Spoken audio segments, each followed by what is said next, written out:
नमस्कार दोस्तों, the Kavita show के इस एपिसोड में आपका स्वागत है। तो दोस्तों, आज राष्ट्रीय स्वैच्छिक रक्तदान दिवस है और ये दिवस भारत में हर साल 1 अक्टूबर को मनाया जाता है। आज के दिन हर जगह, खास करके ब्लॉक स्तर में, जिला स्तर में धूमधाम से बड़े बड़े कार्यक्रम होते हैं। खून देने के बारे में सबको जागरूकता फैलाई जाती है, सबको बताया जाता है। और ये दिवस इसलिए मनाया जाता है कि लोगों में जिनको खून की कमी है को खून की कमी को पूरा करने के लिए किस तरह से हम अपने खून को दान दे सकते हैं और उनकी जान को बचा सकते हैं। मैंने अपने बुंदेलखंड में देखा है कि बहुत सारी ऐसी टीम है, बहुत सारे ऐसे लोग हैं जो खून दान देने के ऊपर काम करते हैं और उनका लगातार ये होता है कि किसी भी व्यक्ति की खून की कमी की वजह से जान नहीं जाना चाहिए। मैंने कई ऐसे लोगों को अपने बुंदेलखंड में रक्तदान करते हुए देखा है।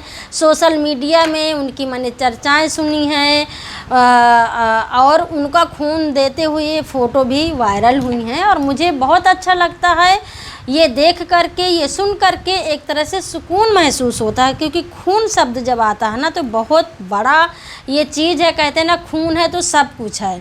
अब आपके शरीर में खून है तो आप मतलब कमज़ोर नहीं हैं, आप स्वस्थ व्यक्ति हैं। खून को दान करना, रक्त दान करना स्वैच्छिक रूप में मतलब ये बहुत बड़ा पुण्य का काम है। महादान के रूप में इसको देखा जाता है। तो दोस्तों, मैं कई बार ऐसा भी देखती हूँ कि जब परिवार में किसी व्यक्ति की तबीयत खराब होती है और खून देने की बात आती है तो परिवार के अंदर ही बहुत घमासान मच जाता है कि कौन खून देगा, कौन नहीं देगा। परिवार के अंदर ही लोग बोलते हैं कि तुम खून मत दीनो, तुम खून दोगे तो तुम कमज़ोर पड़ जाओगे, तुम में कमज़ोरी आ जाएगी। भले वो कहीं से कर्जा काट के पैसा ले करके खून को खरीद करके उस व्यक्ति के शरीर में चढ़वा देंगे, लेकिन लोग अपना खून देने के लिए बहुत डरते हैं। और मैं इसको ये भी कहूँगी कि शायद कहीं ना कहीं इसमें जागरूकता की कमी भी है कि आप अपने खून को देंगे तो उससे खून की कमी नहीं होती है, कहीं ना कहीं खून की कमी पूरा कर सकते हैं। डॉक्टर वैसे भी जब खून आपका लेते हैं तो कई सारी चीज़ें देखते हैं कि आप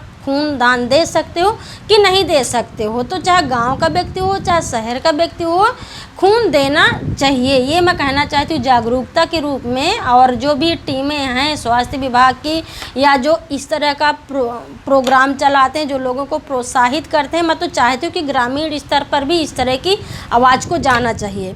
दूसरी बात मैं यहाँ पर ये करना चाहती हूँ कि जो ब्लड बैंक होता है, जहाँ पर ब्लड लोग जमा करते हैं, दान देते हैं, कि ताकि अगर किसी गरीब की या महिलाओं की या बच्चों की जब ऐसी स्थिति आए कि उनके शरीर में खून की कमी है तो खून उनको दिया जाए। लेकिन अमूमन ऐसे होता नहीं है। मैंने अपने आँखों से देखा है, कई मैंने ऐसे गंभीर मरीजों को या महिलाओं को देखा है जो डिलीवरी कराने के लिए जो महिलाएं आती हैं, कई औरतों की खून की कमी की वजह से अपनी जान गंवानी पड़ी है। सरकारी अस्पताल में लोग आते हैं लेकिन उनको कई बार रिफ़र कर दिया जाता है कि खून की कमी है। अगर उनके परिवार का कोई व्यक्ति ऐसा नहीं है कि जिनका खून मिलता हो, लोग कहते हैं ना कि अगर आपका खून मिलेगा तभी आप एक दूसरे को खून दे पाएंगे, तो फ्री में खून ज़्यादा मिलता नहीं है। खासकर ये व्यवस्था सरकारी अस्पताल में मैंने देखी है और लोगों को दम तोड़ते हुए भी देखा।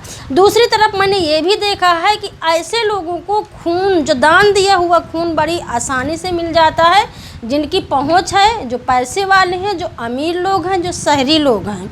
क्योंकि जो टीमें हैं उनके जो नंबर हैं वो सोशल मीडिया पर हैं, फेसबुक में हैं, या जो हमारे दोस्त हैं एक दूसरे से जिस तरह का संपर्क है उससे हम उनसे संपर्क करके हम खून लेके किसी की जान बचा सकते हैं। लेकिन दूसरी तरह अगर मैं ग्रामीण एरिया के लोगों की बात करूं जिनको पता भी नहीं होता है कि खून मिलता है कहीं पर, तो काफ़ी महंगे दाम पर लोगों को खून मिलता है, कई बार मिलता भी नहीं है, जान गंवानी भी पड़ती है। दूसरी तरफ मैंने ये भी देखा है कि खून का धंधा भी होता है। बहुत सारे ऐसे लोग हैं जो अपने कमाई का जरिया भी बनाए हुए हैं। बहुत सारे मैं ऐसे व्यक्तियों को भी जानती हूँ जो खास करके मजबूर भी कह सकते हैं कि वो ताके रहते हैं कि वो अपना खून किसी को दे दें और उससे उनको जो भी 2000, 4000, 6000 रुपये मिलेगा, इससे उनकी रोजी रोटी चल सकती है। तो इस तरह की जो एक स्थिति जो पैदा हो रही है समाज के समाज में, वो शायद बहुत दयनीय स्थिति है। हालांकि ये सुन करके रक्तदान दिवस कितना अच्छा लगता है, लेकिन इसके अंदर अगर हम झांक के देखते हैं तो परत बाई परत खुलती चली जाती है, और उस पर लोगों को जागरूक करना, बातचीत करना मुझे लगता आवश्यक है। मैंने एक बात और देखी है, मैं इसको मिथक भी बोल सकती हूँ, कि जिस तरह की समाज में एक धारणा है कि लोग बोलते हैं कि महिलाओं को खून दान में नहीं देना चाहिए। मैं खुद का अपना उदाहरण बताती हूँ। एक बार मेरी सहेली की बेटी इलाहाबाद में बीमार थी और उनके प्लेटेट कम हो रहे थे, और हमको पता चला कि उनको ब्लड की आवश्यकता है। मैं और मेरे पति हम उनको ब्लड देने के लिए स्वरूप रानी गए थे। वहाँ पर मेरे हस्बैंड का ब्लड ले लिया गया, लेकिन जब मैंने ब्लड देने के लिए कही कि मुझे देना है, तो वहाँ के डॉक्टरों ने बोला कि आप महिला हो, आपको पीरियड्स होते हैं, तो आपको ब्लड नहीं देना चाहिए। जबकि मेरे पास पर्याप्त ब्लड था, जांच में मैं ब्लड देने लायक थी।